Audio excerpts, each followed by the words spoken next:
ऐसे नीलो चिड़िया टुन्नू चिड़ी का इंतजार करती और जैसे ही टुन्नू चिड़ा घर आता है वो तो शादी की ही बात करती है। क्यों नीलो जी, आप ऐसा क्यों कहती हो? अभी गुड़िया पिंकी बहुत छोटी हैं, उनकी शादी करना ठीक नहीं। देखो टुन्नू जी, शादी तो एक न एक दिन करनी ही है, अब वो देर से हो चाहे जल्दी। और वैसे भी मैं अपना परिवार छोटा करना चाहती हूँ। अगर तुम राजी नहीं होगे तो मैं मुन्नी को लेकर हमेशा हमेशा के लिए चली जाऊंगी। हाँ तो चली जाओ, मैं तुम्हारे कहने से अपनी बेटियों की जिंदगी बर्बाद नहीं कर सकता। जैसे रानो छोड़ के चली गई, तुम भी चली जाओ।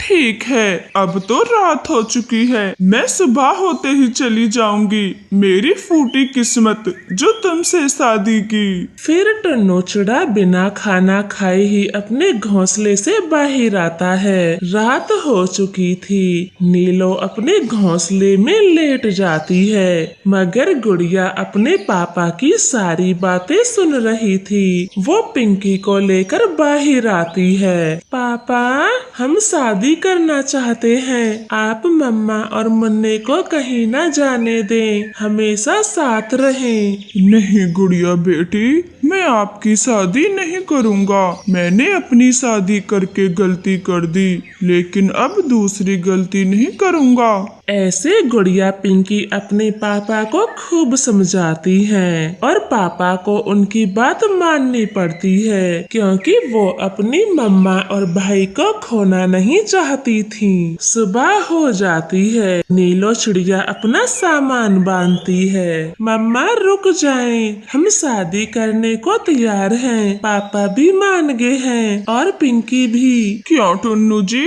जो ये कहती है वो सच है? हाँ, सब सच है। आप कहीं ना जाएं और मुन्ने को रख दें। अब कहाँ जाऊंगी, अब तो लड़के पक्षी देखूंगी, अपनी बेटियों की शादी जो करनी है। ऐसे बोलकर नीलो चिड़िया लड़के पक्षी देखने चली जाती है और एक भिखारी परिवार में गुड़िया पिंकी की शादी तय करती है। देखें भाई साहब, हम ज्यादा अमीर नहीं हैं, हम बहुत गरीब हैं, अपना जैसे तैसे गुजारा कर रहे हैं, लेकिन दिल के बहुत अच्छे हैं, आपकी बेटियों को हमेशा खुश रखेंगे। देखे बहन जी, हमें आपसे कोई शिकायत नहीं, ज्यादा अमीर तो हम भी नहीं हैं, बस मेरी बच्चियों को खुश रखना, इन्होंने बड़े दुख देखे हैं। दोनों परिवारों में सलाह मशवरा होता है और रिश्ता तय हो जाता है। सब अपने अपने घरों को चले जाते हैं। नीलो बेटी, मैं तुझे समझा रही हूँ, सब कुछ उन सौतेली बेटियों पर ना खर्च कर देना, थोड़ा अपने बेटे के लिए भी बचाना। हाँ माँ, तभी तो मैंने उनके लिए भिखारी परिवार को चुना है, जिनकी कोई मांग जांच नहीं, सब कुछ मेरे मुन्ने के लिए बचाया है मैंने। वो दोनों माँ बेटी ऐसे बातें कर रही थी, तभी उनके घर कालू कौवा आता है। मैं लड़के पक्षी वालों की तरफ से आया हूँ, गुड़िया पिंकी का ब्राइडल लहंगा लाया हूँ, दोनों बिटिया इसे अपने नाप से बनवा लें। नीलो चिड़िया की तो आंखें फटी की फटी रह जाती हैं, क्योंकि उन लहंगों की कीमत लाखों में थी। भाई साहब जी, वो तो गरीब भिखारी थे, फिर इतने महंगे लहंगे कहाँ से ले आए? देखें बहन जी, मैं उनका खास आदमी हूँ, वो गरीब पहले थे, लेकिन जब से ये रिश्ता हुआ है उनके दिन बदल गए, करोड़ों की लॉटरी लग गई है, वो अब गरीब पक्षी नहीं रहे।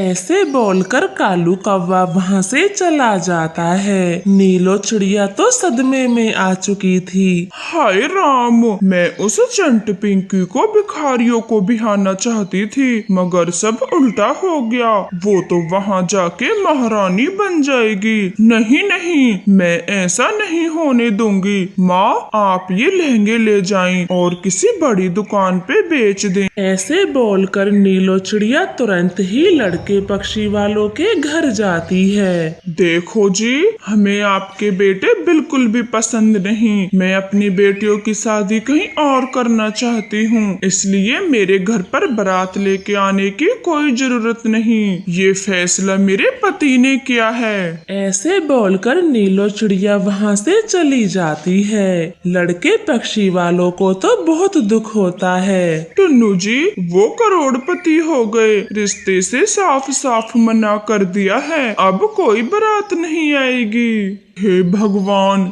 सारे दुख मेरी बच्चियों के ही नसीब में लिख दिए, जो ये शादी भी टूट गई। पापा चिड़िया को तो बहुत दुख होता है। ऐसे ही कई दिन बीत जाते हैं। एक दिन नीलो चिड़िया अपनी माँ से फोन पर बातें कर रही थी। हेलो माँ, मैंने रिश्ता तो तोड़वा दिया है, आपने लहंगे बेच दिए? हाँ बेटी, मैंने पूरे 2 लाख के लहंगे बेचे हैं। माँ, तो मेरे पैसे कब भिजवाओगी, या मैं ही आऊँ? तू ही आजा बेटी, मैं इतनी बड़ी रकम लेके कहाँ भटकूंगी। ठीक है माँ, मैं कल आऊंगी, आप पैसे तैयार रखना। नीलो चिड़िया ऐसे बोलकर फोन काटती है। टुन्नू सब सुन रहा था। वो भागा भागा लड़के पक्षी वालों के घर जाता है। उसे वहाँ जाकर सारी सच्चाई पता चल जाती है। बहन जी, दरअसल में नीलो मेरे बच्चों की सौतेली माँ है। मेरी पहली पत्नी मर चुकी, मैं क्षमा चाहता हूँ। आप बारात समय पर ही लाएं, कृपया मेरी बेटियों पर भी रहम करें। भाई साहब, रहम कैसा, हमें आपकी बेटियां साक्षात लक्ष्मी का रूप लगी। जो हम इतने अमीर बने, हम जरूर आएंगे। फिर पापा चिड़िया घर आता है और नीलो चिड़िया से गुस्से में बात करता है। देखो नीलो जी, चुपचाप मेरी बेटियों के लहंगे ला दो, वरना मुझसे बुरा कोई नहीं होगा। मुझे तुम्हारी करतूतों के बारे में सब पता चल गया है। टुन्नू चिड़े ने पहली बार रानो से इतने गुस्से में बातें की थीं। वो भागी भागी अपनी माँ से वो लहंगे लाती है। फिर खुशी खुशी गुड़िया पिंकी की शादी उस अमीर घराने